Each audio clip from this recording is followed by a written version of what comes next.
Boa noite a todos. É uma grande satisfação estarmos aqui em Curitiba desta vez, né? Já tínhamos outros convites em outras oportunidades, mas não foi possível.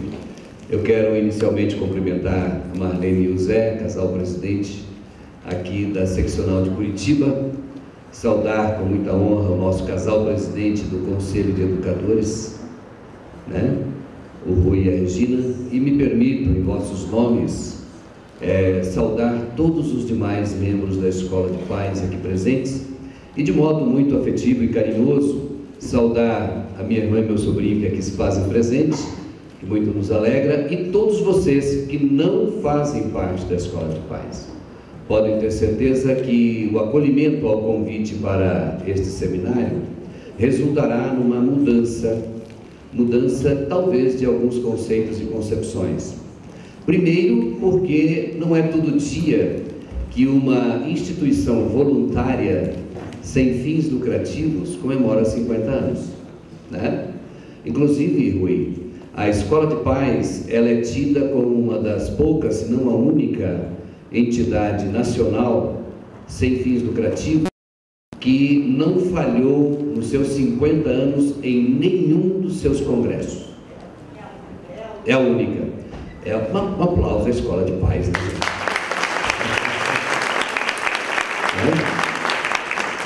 Marlene, você trouxe o passador para cá, né? Muito bem. A gente se sente muito agraciado por essa temática, porque é uma temática que nos promove, nos incentiva, nos provoca grandes questionamentos. No momento de pensarmos a relação da família com a escola, e fundamentalmente esta relação não naquela concepção tradicional. Como pensar a família e como pensar a escola na era digital?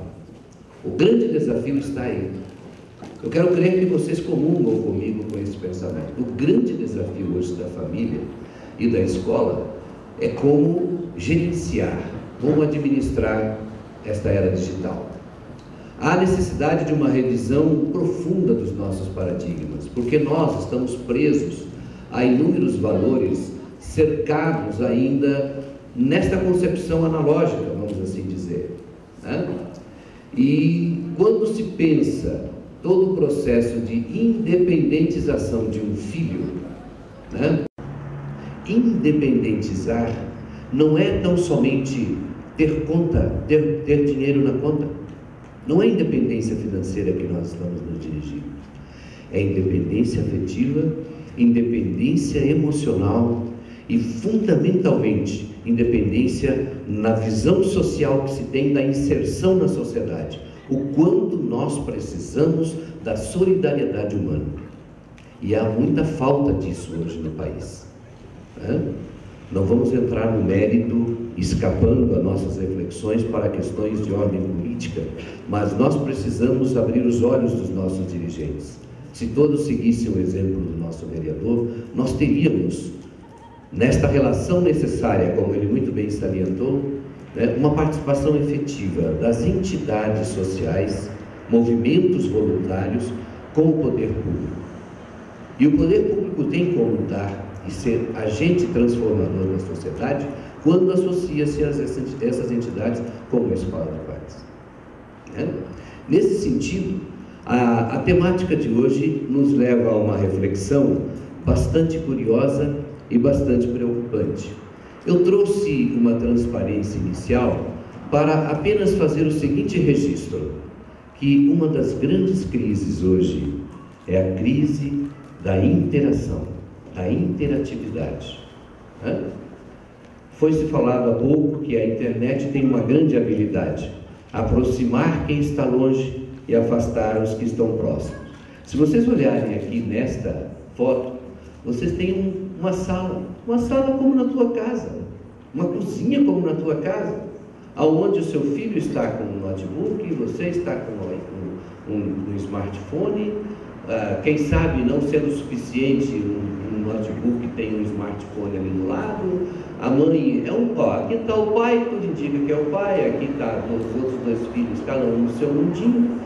A interação entre eles não está sendo olho no olho. E essa é a grande ausência. A internet é um grande avanço, as novas tecnologias é um grande avanço no desenvolvimento de N habilidades nas crianças. Não há o porquê dizer que ela é negativa. Você tinha me feito aquela pergunta, né? Não há o porquê dizer que ela é negativa. O que é negativo é a forma como ela é utilizada, né? Se nós tivermos a capacidade de pai, como pais, de chamar dentro dos nossos princípios formativos a atenção dos nossos filhos para que cortem em algum momento do seu dia, quando em família, a relação com o seu smartphone, que hoje é uma febre, nós estaremos contribuindo para que ele possa solidificar muitos dos valores que nós já de certa forma, direta ou indiretamente, passamos a ele. Nós não podemos transferir como pais a competência para que a escola faça isso. A escola não faz. A escola tenta, né, meio que tateando, a tentar contribuir com o processo de desenvolvimento da aprendizagem dos nossos filhos. Mas compete a nós pais darmos a formação ética, a formação moral e fundamentalmente difundirmos valores. Então, Pier Paolo Donati, um italiano, pelo próprio nome, que é um dos grandes estudiosos do genoma da família hoje na sociedade, ele disse o seguinte: a família, e aqui foi um complemento meu, tá? E a escola, como fenômeno global na sociedade contemporânea, essa que a gente vive uma experiência de extrema volatilidade. As coisas são muito voláteis, né? Inseguras, caracterizando-se por uma intensa criação de relações e, ao mesmo tempo, por uma destruição contínua de relações. Onde está a ideia de vínculo? Onde está a ideia de vínculo? O vínculo afetivo, o vínculo amoroso, o vínculo do respeito, o vínculo de ter a ousadia e a coragem de chamar o pai aqui na frente e dizer: eu te amo, muito obrigado pela formação que você me deu. É isto que é vínculo, né? E a era digital está colocando, de certa forma, isso em xeque, porque está simplesmente emudecendo as palavras. Veja bem, este cidadão aqui, não precisa nem dizer quem é, ele temia, nesta década aqui, o seguinte: o medo dele era: eu temo o dia em que a tecnologia ultrapassar a interatividade humana. O mundo terá uma geração de idiotas. Bom, ele usou o termo idiota, a tradução foi idiota, de repente ele não quis dizer isso, né? Mas ele temia que a tecnologia poderia ultrapassar a interatividade humana. Ele já sabia de antemão que o importante, fundamental, é o toque, é o abraço, é o olho no olho, é a afetividade, e nós não podemos perder isso de vista. Comemorar 50 anos da Escola de Pais em Curitiba é uma manifestação para dizer a vocês que fazem parte como associados e não fazem parte como associados, de que nós precisamos olhar nos olhos das pessoas que vivem conosco e convivem conosco no nosso meio social e dizer, ter a coragem de dizer: você é muito importante para mim. Olhe bem, inclusive essa imagem está na revista de vocês. Eu selecionei ela. Vamos dizer que eles não estão olhando para o fotógrafo. Vamos imaginar que tem uma televisão muito grande na frente deles, 50 e tantas polegadas, né, Arista? Né? E o pai, como uma boa autoridade, tem um computador menor, né? Compete a ele não podia perder para os filhos nem para a esposa. A esposa está lá com um iPad muito mais ágil, né? A menininha com o smartphone, e aí você tem um controle talvez daquele joguinho Wii, sabe-se lá. Deixa eu fazer uma enquete rápida com vocês, tá? Quando vir os comerciais do programa que eles estão vendo, quero que vocês me ajudem. Tem só 3 alternativas. Primeiro, vocês acham que eles iniciariam uma conversa sobre o que viram na televisão enquanto uma ação educativa? Vocês acham que sim ou não? Não? Bom, segundo, eles desligariam na hora dos comerciais. Eles desligariam seus equipamentos e a televisão e passariam a uma convivência regada a muita brincadeira e descontração? Bom, então restou a última. Vamos ver se a última fecha. Vai que não seja a alternativa correta também. Baixariam os olhos em suas telas individuais e continuariam suas navegações virtuais como se estivessem sozinhos na sala, podendo inclusive mandar um torpedo a quem está ao lado para saber o que achou do programa da TV? É uma realidade? Veja que realidade, gente. Veja que realidade. Como resolver esse problema? Né, Juliana? Como resolver esse problema? E é um problema que não está na minha casa, não está na tua casa, está em todas as casas, em todos os lares. A tentação, o assédio. Eu brincava com a Regina quando estava, mais um vídeo, é vídeo daqui, é vídeo dali, é tão fácil. Agora, onde está o alerta? Onde está o princípio educativo dos pais nesta relação? É dizer aos nossos filhos, por favor, nada impede que você tenha o seu endereço no Facebook, mas cuide com o que você coloca no Facebook, cuide com o que você publica no WhatsApp, etc, etc. Nunca publique suas imagens ou uma foto sua, onde isto possa ser uma arma contra você e contra a nossa família. Cabe aos pais fazer isso, não à escola, não ao colega. Vocês conhecem N casos de que famílias foram desestruturadas por brincadeiras, e uma coisa seríssima está acontecendo hoje na adolescência juvenil. Estão batendo fotos nuas, mandando para a namorada. Fazem questão, quando estão estabelecendo um ato, nem é relação, um ato sexual, em publicar isso. Onde reside a necessidade? E a pergunta que nós vamos fazer mais à frente: qual é o limite entre o uso da internet, né, e a necessidade efetiva de dar esse tipo de demonstração? Olha essa outra enquete que eu vou fazer com vocês. Vocês acham que eles estariam, né, essas pessoas, ao caminharem pelas calçadas, vocês acham que eles parariam para compartilhar suas preocupações sobre as políticas atuais do governo, que direta ou indiretamente estariam afetando suas vidas? Há uma individualização muito grande, né? Vocês acham que eles estariam preocupados com o bem-estar do outro, por isso parariam para saber como estão a saúde e como vai a família? Deixa eu ir para a terceira alternativa de novo, está muito fácil essa prova hoje. Né? Cada qual em seu universo de pensamento, focados em seu aplicativo de preferência, totalmente despreocupados com quem estaria passando ao seu lado. Nós estamos... Seria essa a alternativa, né? Não vou nem perguntar se vocês acham que é essa, mais óbvia. Vocês acham, né, que a interatividade nas relações com todas essas ferramentas deve promover o distanciamento entre as pessoas, né? É importante nós estarmos refletindo que na nossa casa, lá dentro da nossa casa, nós precisamos estabelecer algumas regras. Sabe qual um outro termo que reúne essa questão de estabelecimento de regras? Limites.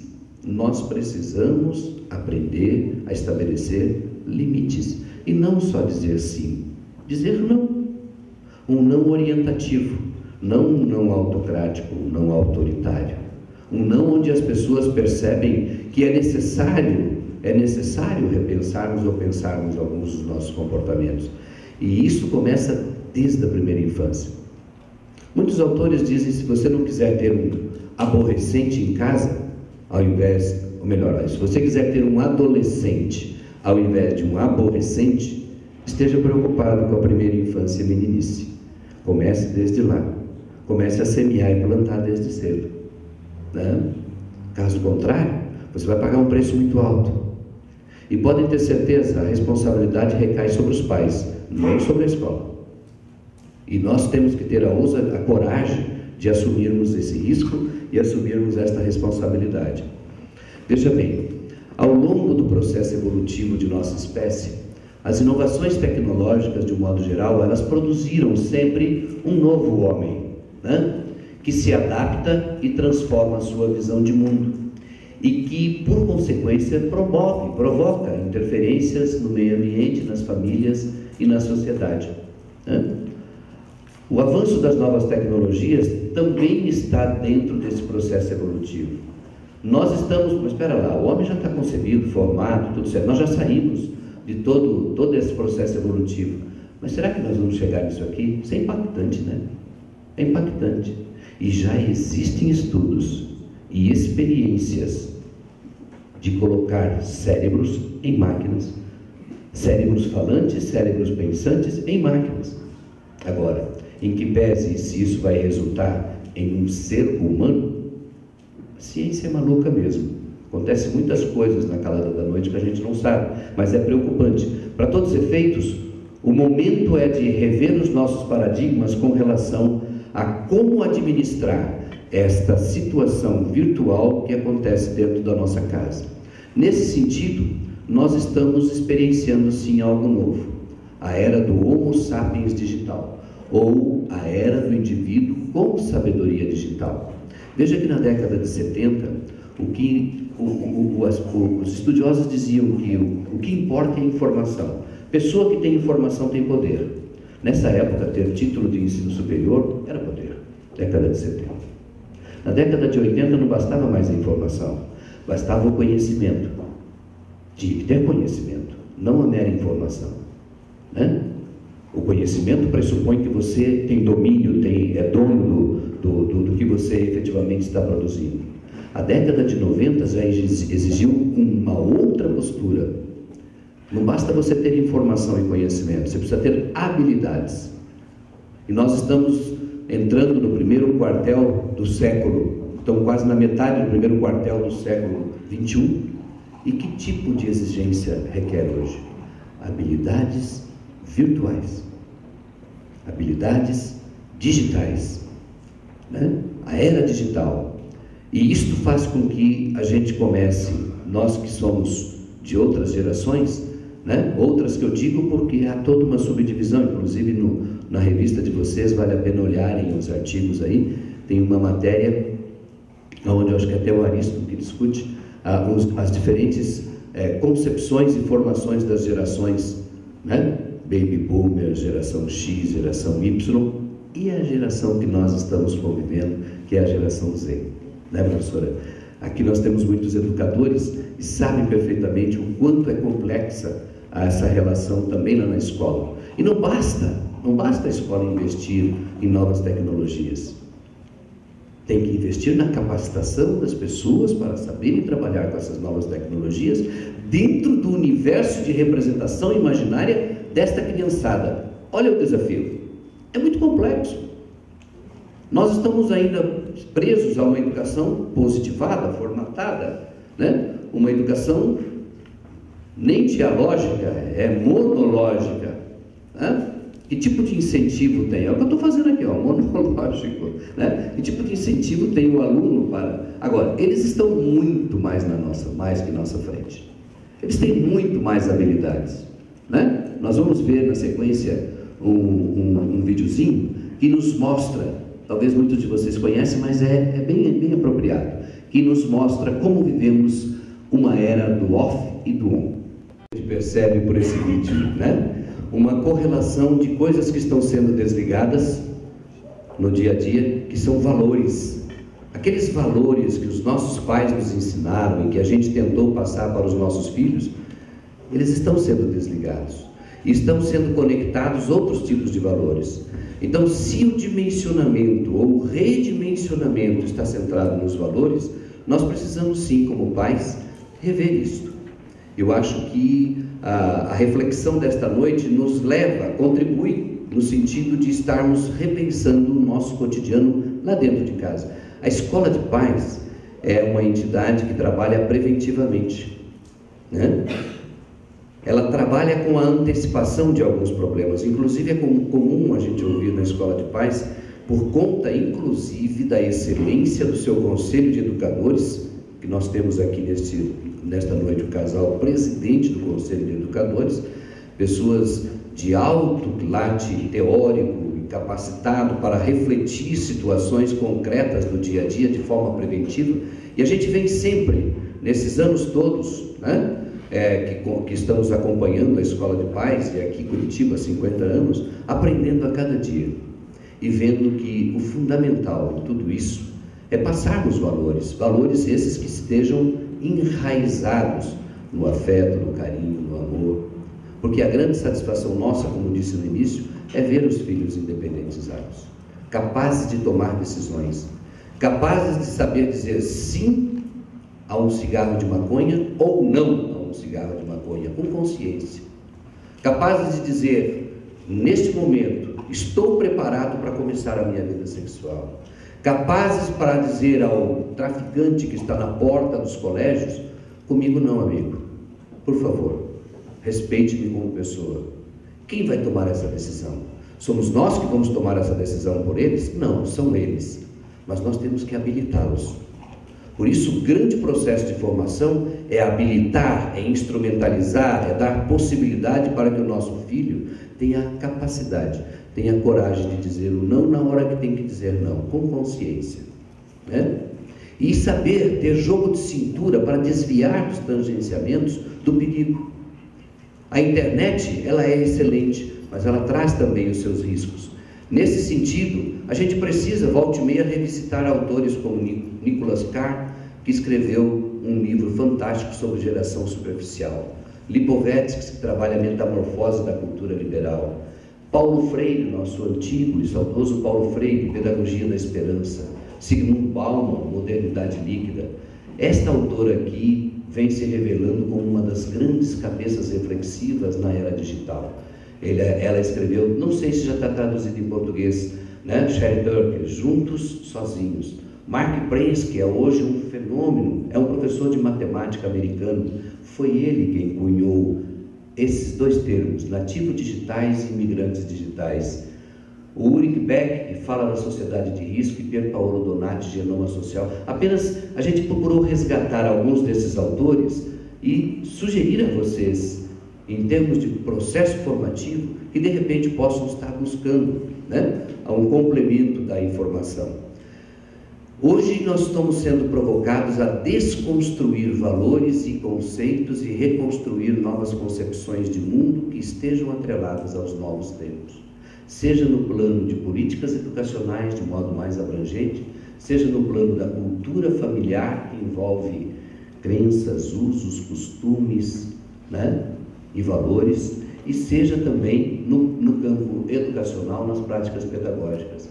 A gente colocou uma foto de 3 adultos se fazendo de acrobatas, simbolizando a geração Z. E realmente, nós, pais, precisamos estar, digamos assim, se virando nos 30 para dar conta do processo formativo desta criançada, né? O Bauman, em Modernidade Líquida, ele diz o seguinte: no admirável mundo novo das oportunidades fugazes e das seguranças frágeis, as identidades ao estilo antigo, rígidas e negociáveis, simplesmente já não funcionam mais. Então nós, pais, precisamos rever os nossos modelos, os nossos paradigmas, a nossa concepção de educação, sem perder o viés formativo, né? E nesse sentido, a relação ela tem que ser horizontal, não em diagonal. Aquela relação de autoritarismo de cima para baixo. Me lembro muito bem aqui, nós que somos da Escola de Pais já há algum tempo, do nosso saudoso aí em Gruspo, em um dos congressos, ele sempre fazia a conferência final, né? Em um dos congressos, batendo na mesa, que era de seu costume, ele disse: chega do olhar de cima para baixo. Temos que ter o olhar horizontal. Se você vai repreender o seu filho, se você vai efetivamente dar um indicativo educativo ao seu filho, seja com aquele carinho na orelha ou carinho no bumbum, não importa. O que importa é que ele perceba a afetividade na correção, mas de linha horizontal. O que ele queria dizer? A linguagem do olhar. Os olhos têm uma tremenda função social e educativa no momento da relação. A gente conquista as pessoas pelo olhar. Você conquistou o amor da tua vida pelo olhar, no primeiro momento, né? E você conquista o seu filho pelo olhar. Portanto, o que ele dizia?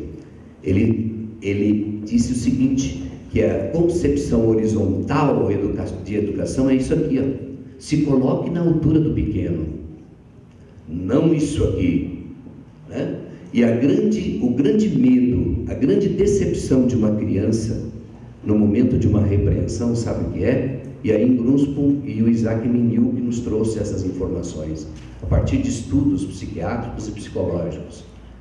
É quando você está chamando a atenção e dando uma bronca, que a criança, naquele naquele desejo de sumir dali para escapar de ti, você pega ela pelo ombro e a levanta. Você tirou dela o chão. E você pode traumatizar essa criança em muito sem se dar conta, né? Você pode causar sérios problemas. Então veja bem, nós precisamos dialogar e conversar com os nossos filhos em casa frente a essa problemática da era digital. Não tem como nós excluirmos a internet lá de casa hoje, mas tem como nós estabelecermos um uso adequado. Veja bem o que aconteceu conosco. Não muito tempo que nós vivemos numa região fria, né? Existia em nossas casas, talvez exista ainda, fogãozinho a lenha, né? A função social do fogão a lenha. Eita! Né, Ieda? A função social do fogão a lenha. Todo mundo ao redor, toma um chimarrão aqui. A no sul já toma muito chimarrão. A no sul, eu estou no sul. Em Santa Catarina. Aqui é pinhão, né? Pinhão na chapa. E veja, pinhão na chapa sem smartphone, né? Chazinho na chapa ali, no quentinho do fogão, sem internet. Olho no olho, conversa, papo, perguntando o que aconteceu, convivência familiar. De repente surge a televisão nas nossas casas. E aqui que a televisão faz? Tira as pessoas da cozinha e leva para a sala. Até aí tudo bem, estavam juntinhos. Mas eles ficavam quietinhos. Ou seja, reduziu o diálogo, mas manteve-se junto. De repente veio o computador. E lá pelas tantas, o computador ou estava no escritório, mas nunca na sala. E a escola de pais sempre dizia, ali no meados de 90, né? Procure manter o computador. Não tinha ainda os notebooks, não tinha ainda o smartphone, meados de 90, né? Procure manter o computador que tem internet no meio da sala, para que os pais possam estar acompanhando o que os filhos estão acessando. Não demorou muito, e a velocidade das novas tecnologias é tamanho, começaram a surgir dentro de casa o quê? A um preço mais acessível, os notebooks. E os pais davam de presente para os filhos com o maior gosto, né? O que eles estavam dizendo? Filho, se tranque no quarto, não quero mais nem ficar pertinho de você, fique no teu universo, fique no teu mundo. E os filhos aplaudiam, porque era isso que eles precisavam, era isso que eles queriam, né? E veja que nós fomos agentes transformadores dessa situação lá dentro de casa, né? O que nós precisamos fazer? Manter os notebooks? Claro. Manter o smartphone? Claro. Você não tem como controlar, né? Se o teu filho vai para o banheiro e leva o smartphone, ele acessa o que quer, fala o que quer, pode até fazer foto dele lá no banheiro, etc, etc, e publicar. Quando você vê, meu Deus do céu, a moral, a imagem, né? Então, tudo isso cabe uma revisão e uma educação. Agora, que tipo de educação? Dialógica. Dialógica. Sem diálogo nós não entramos em nada. Porque se nós mantivermos essa condição aqui, ó, né? Estilo antigo, rígido e negociável, é do jeito que o papai quer, simplesmente não vai funcionar nada. A gente precisa aproximar-se cada vez mais do nosso filho, mas não através de presentes, não através da compra do filho, e sim do afeto, sim do carinho, oportunizar abraços afetivos. Quando adulto nós não temos saudade do colinho da mamãe? Temos. E enquanto eles estão pequenos, que tipo de colinho nós estamos dando? É outra questão, né? Dá-se a impressão que o colinho é só quando se amamenta. Não, colinho é quando é adulto. Quando é adulto. Eu tenho 2 filhas, e volta e meia, elas deitam a cabeça no colo e dizem assim, pai, faz U. Sabe o que é o U? O U era fazer uma espécie de brincadeira para arrepiar os pelos, né? Elas adoravam. Passava a energia estática da mão, fazia com que os pelos ficassem em pé. Adoravam isso. O que nós estávamos indiretamente fazendo? Contribuindo, auxiliando estas meninas a, quem sabe, um dia ter uma vida afetiva e emocional prazerosa. São coisas indiretas que por vezes escapam aos nossos olhos. E a gente tem que buscar. Eu diria assim, eu faria um desafio para vocês que não são da escola de pais. Depois desse depoimento da Esther aqui, não dá vontade de entrar na escola de pais? só para de repente ter o prazer um dia de lá no cantinho da tua casa receber um abraço do seu filho, onde ele diz: obrigado por você ter investido no afeto amoroso aqui dentro de casa. Não vale a pena? Não vale a pena? Claro que vale a pena. Olha que compensação. Não tem presente maior do que esse reconhecimento amoroso e afetivo, né? Eu estou salientando isso, Esther, porque você me emocionou ali, tá? E emocionou muita gente. Veja bem essa criancinha aqui, ó. Tudo bem, é uma brincadeira, nativos digitais, é uma criação da imaginação dos adultos. Veja bem qual que é a mensagem desta imagem. Está se dizendo que eles já estão nascendo programadores Linux aqui. Esse é o programa Linux, né? As crianças estão nascendo, já dá-se a impressão, e diz os estudiosos que acham que já nascem sabendo como mexer com todo o aparato. E esta geração, ela nasceu, né, sob o advento das inovações tecnológicas. Veja que a era digital, ela está produzindo um novo estilo de vida. Autoexposição em demasia, e isso é muito preocupante. Excesso de autoestima. As crianças, principalmente da geração Z agora, que é de 99 para cá, portanto, todos os adolescentes são Zs, curiosamente, eles acreditam que as coisas são permissíveis. E você vai verificar, eles têm razão. Só que o que precisa é que a gente dê orientação e norte às permissividades, para que as coisas aconteçam sem surpreender negativamente os pais. Há uma elevada autoestima e eles acreditam na potencialidade. Nós é que não acreditamos, né? E olha, eles desenvolvem muito mais habilidade sensorial, perceptiva do ambiente, a matemática, etc. tal, muito mais do que nós imaginamos, por meio dos videogames, dos joguinhos. Tem um artigo na revista, acho que o último artigo, essa revista está muito boa, viu? Parabéns. Tem um artigo lá no finalzinho que fala dos aspectos positivos das novas tecnologias. Leia aquilo lá e tentem trabalhar isso junto com o seu filho, né? Essa nova era está mudando os comportamentos, os relacionamentos familiares estão sendo modificados, sociais e escolares, e assume um novo formato. O risco é que, se esse formato for a mudez, né, for o isolamento, aí nós temos que dar uma pausa, dar um stop e dizer: espera lá, vamos rever essa situação. Nós precisamos conversar mais, nós precisamos dialogar mais, nós precisamos falar mais das nossas preocupações, dos nossos problemas. Veja bem, ó, tudo isso aqui, tá? Instagram, né? YouTube, que você assiste pela janela os vídeos, Skype, tudo isso aqui está concentrado num aparelhinho digital, smartphone, né? Tudo. Então você não precisa mais se preocupar com anotações, mas ali, né? Então, veja a inteligência desta empresa de publicidade ao bolar este comercial. É comercial, sabe do quê? De papel higiênico. Veja bem, papel higiênico.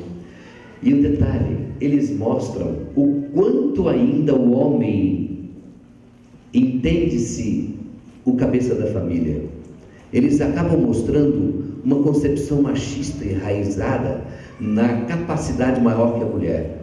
E vocês, mulheres, estão mostrando ao contrário, né? Parabéns para vocês. Olha esse comercial. Ele se achou muito inteligente, né? As crianças e os adolescentes, eles estão hoje vivendo em dois mundos, né? O primeiro é aquele do dia a dia, que todos nós conhecemos, o mundo real, do ir e vir, do olho no olho, no toque na pele, das baladas. Isso existe ainda, claro que existe, né? Mas nós temos também o mundo digital ou virtual, muito mais interessante, surpreendente, que oferece aventuras, oportunidades, busca pela autonomia, mas também perigos e riscos, tanto a saúde como a segurança, frente ao novo estilo de vida, né? Nós não somos mais ocultos nesse mundo. Não temos mais como. A nossa identidade, a nossa foto, data de nascimento, tudo está registrado nos veículos tecnológicos, né? Hoje já existe, inclusive, centros de recuperação dos viciados em Facebook. Parece brincadeira, mas os psicólogos, né, e também psiquiatras estão indicando sim que o vício da internet tem os mesmos sintomas de quem está viciado em algum tipo de droga. A desintoxicação virtual é muito problemática, é de subir nas paredes, né? Inclusive existem não clínicas, spas, hotéis, fazenda, que estão sendo muito procurados por famílias, porque lá não se admite nada, absolutamente nada de contato com o mundo externo através da virtualização da informação, né? Trouxe? Deixa aqui na portaria, você pega quando sai, né? Então essa relação de dependência, ela acaba dizendo que a internet, nós não podemos negar que a internet não tem suas vantagens. Ela tem. Mamãe, pode vir me limpar? Começa de pequenininho. Mas a minha preocupação maior é isso aqui, ó, os riscos e excessos da internet, né? A criança para de comer direito, vai comer no quarto, e os pais são passivos, permitem, né? Certo? Nada de permitir, isso aí eu posso dizer de cadeira, nada de permitir que os filhos vá comer na frente do computador. Não é pelo fato de, vai cair farelinho no teclado, não é isso. Vamos pensar na ação educativa, né? A mesa tem uma função social, vamos tentar, né, comer juntos. Aí ele se isola no quarto, se tranca, e lá ele fica. Leva uma dúzia de banana, umas bergamotas, né, um chá, e lá ele fica. E passa um domingo. Mamãe, nosso filho está em casa? Tá lá no quarto. Fazendo o quê? Sei lá. Nem curiosidade dele. Essa é uma realidade. Então a gente tem que cuidar com os excessos, né? Porque passa a ter grandes riscos. Crises de relacionamentos interpessoais, a gente já viu, né? O Mark Prensky, nesse livro aqui, Ensinando Nativos Digitais, ele diz o seguinte: nossos alunos mudaram radicalmente. Os alunos de hoje não são os mesmos para os quais o nosso sistema educacional foi criado. Precisamos rever isso enquanto escola. Bem provável que as mentes dos nossos alunos tenham mudado fisicamente, estejam diferentes das nossas, sendo resultado de como eles cresceram. Mas se isso é realmente verdade ou não, nós não podemos afirmar, apenas com certeza que os modelos de pensamento mudaram, e mudaram mesmo. O pensamento, a forma de pensar, as conclusões que se tiram é muito diferente. Quem são os filhos e os alunos da geração Z, conhecidos como de milênio? Inclusive a revista New Times trouxe isto como capa em maio do ano passado, né? Estudos indicam que os nossos filhos têm plasticidade cerebral diferente da nossa, a forma de conceber e interpretar o mundo. Agora, isso aqui é muito importante.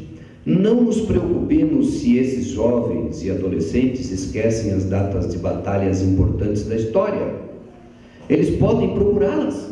Num clique eles acham muito mais informações do que nós. Nós temos que nos concentrar em ensinar como aprender e não o que saber. O que saber eles vão buscar. Então nós temos que nos concentrar como eles devem aprender. A forma correta, e aí entra assim a figura do pai. Estou passando bem rapidinho. Isso aqui não vou entrar no mérito, porque demoraria um pouco, é a questão das gerações, mas eu quero salientar mais a questão da geração Z. Como se eles nascessem com um chip já embutido no cérebro.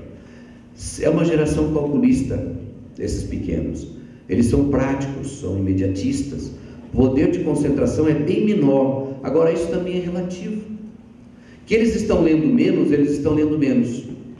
Eu trabalho no ensino superior e vejo os alunos na primeira fase, né, que leem muito pouco. Quem é professor de letras, formado em letras, sabe disso. E o pior não é ler pouco, é que do pouco que leem errado e leem mal. E o pior não é leem mal, leem errado. Eles não reproduzem, ou melhor, eles não interpretam, eles não passam para o papel as suas ideias. E quando o aluno chega lá na última fase fazendo um TCC, é o desespero. É o grande tormento. Quem teve que fazer TCC sabe. E ontem mesmo nós discutimos isso na instituição do trabalho.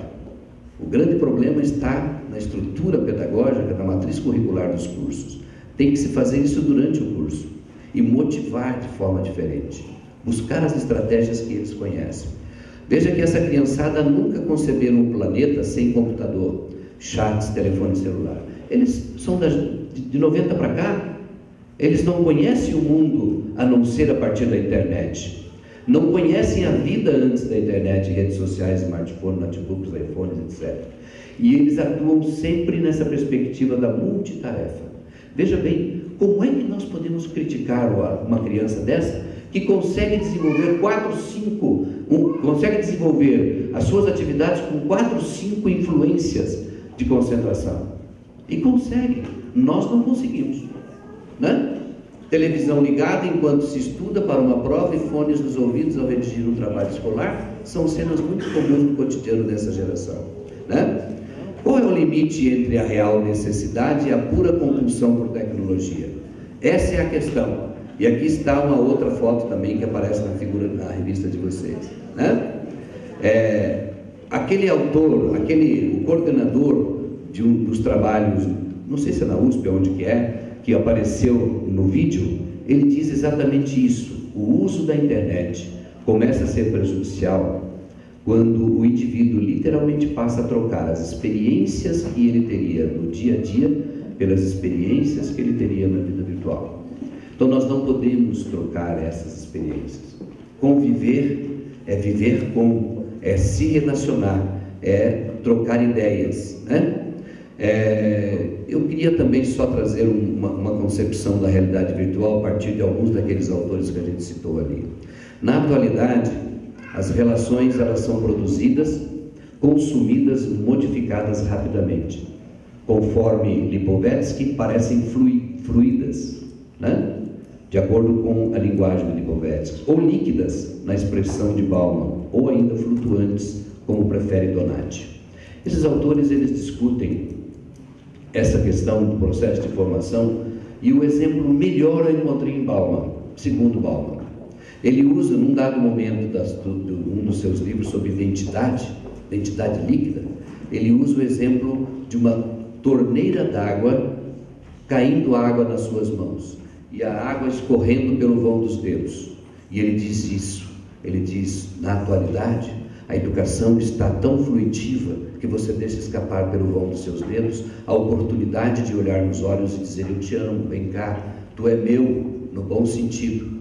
Porque nós não criamos para ser tão somente os nossos filhos, nós criamos para que esses nossos filhos sejam verdadeiros cidadãos, cidadãos que contribuam com o desenvolvimento, com o bem-estar, criando ambiência dentro de um ambiente. Criar ambiência dentro de um ambiente é dar estabilidade, relação emocional gostosa, é ter o prazer de chegar em casa, né? Por que a gente... Aqui vem uma crítica. No interior é muito comum. Por que a gente vê muito homem nos botecos? Porque a casa não ajuda, o ambiente familiar não satisfaz, né? Eu fui agora na Páscoa com a minha família lá para o Paraná e a gente passava no interior, final de tarde, aqueles botecos assim tomados de lenha, né? E a família, onde é que está? E a casa, onde é que está? E a convivência, onde é que está? Feriado, oportunidade de estar em casa, está fora tomando cachaça com os amigos, né? Essa é uma questão que tem que se analisar. E transplantando esta realidade para a era digital, como é que nós estamos orientando então os nossos filhos? Nesse sentido, as mudanças são tantas que tudo se redefine. As consciências das pessoas, o sentido da vida, as experiências do sagrado, a economia, a política, a cultura, o regime de trabalho, a ética e, fundamentalmente, como síntese dessas mudanças, a própria família se redefine. E nós temos aí famílias, famílias e famílias. O próprio direito auxiliou na transformação da mudança do conceito de família, né? E ele contribui para que se resolvam os problemas e as necessidades atuais, né? A ponto de que o que está em crise não é o casamento, né? A palavra, inclusive, casamento, ela sofreu uma nuance e uma desfiguração muito significativa. O que está em voga hoje é a união. As pessoas se unem e, ao se unirem, podem estabelecer um casamento. E casamento é corresponsabilidade. E nós precisamos acreditar com muito otimismo em toda essa possibilidade de construir um mundo melhor a partir da família, né? Então, para encerrar, vamos assistir um videozinho de encerramento, Marlene, pelo amor de Deus. E assim, terminando o vídeo, eu termino a minha fala. Espero que vocês levem para casa de vocês a mensagem que resgata um pouco a história da humanidade, dizendo para todos nós no final: vale a pena, mas vale a pena investir na família. Não percam isso de vista.